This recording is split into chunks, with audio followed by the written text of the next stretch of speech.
Hi everyone, এটা হলো আদ্রিতের birthday part 2। এখন বার্থডে বয় বসে পড়েছে লাঞ্চ করতে।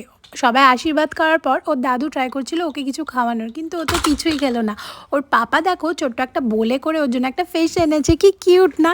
তারপর সন্ধে হতে না হতেই আমি এখন রেডি হচ্ছি। আমি রেডি হয়ে গিয়ে আদ্রিতকেও তো রেডি করাতে হবে। আর এখন আমি রেডি হয়ে গেলাম, আর তারপরে এই হচ্ছে দেখো বার্থডে বয়ের আউটফিট। এখন আমি আদ্রিতকে রেডি করিয়ে নিচ্ছি, আর তারপরে না ভিতরের টপটাও আমি ওর সাথে ম্যাচ করে পরে চেঞ্জ করে নিয়েছিলাম। এখন আমরা দুজনেই রেডি হয়ে গেলাম। তারপর আদ্রিতকে নিয়ে আমি বসে একটু ফটোশ্যুট করেছিলাম, আর তারই ফাঁকে দেখো অরিজিৎ কেকটাও নিয়ে চলে এলো। কেকটা এত কিউট লাগছিলো, আমরা মিওয়ামোর থেকে কাস্টমাইজ করিয়ে বানিয়েছিলাম। আর তারপরে দেখতে দেখতে সব গেস্টরাও আসা শুরু করে দিয়েছে।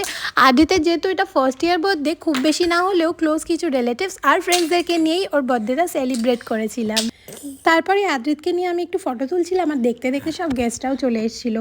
আর এরপরেই চলে এসছে কেকটাকে কাটার সময়। কেকটা এত কিউট ছিল যে আমার কাটতে ইচ্ছা করছিল না। তো ফাইনালি আমরা কেকটা কাটলাম, আর এখন কেকটা সবাইকে সার্ভ করে দেওয়ার পালা। কেকটা না খেতেও দারুণ ছিল। আমরা ভিতরে নিয়েছিলাম ব্ল্যাক ফরেস্ট ফ্লেভার। দেখো কিভাবে 1 বছর কেটে গেল, আমি বুঝতেও পারলাম না। সেই দিনই তো আদ্রিত হলো, আর আজকে দেখো ওর 1 বছর বয়স হয়ে গেল।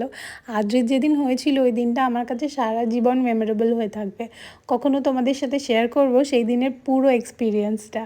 তো যাই হোক, এখন সবাই ডিনার করতে বসে পড়েছে, আর আমিও লাস্টের দিকে সার্ভ করছিলাম। প্রথম দিকে সময় পাইনি, কারণ আদ্রিতকে নিয়ে আমি খুব বিজি ছিলাম। নিউ মমিজ ক্যান রিলেট, যে একটা বাচ্চা থাকলে কীভাবে সময় কেটে যাবে তুমি ধরতেও পারবে না।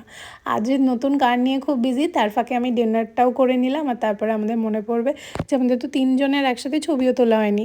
সো এইভাবে আজকে সুন্দর করে কেটে গেল দিনটা। আর তোমাদের সাথে দেখা হচ্ছে নেক্সট ততক্ষণের জন্য। Bye bye and stay tune for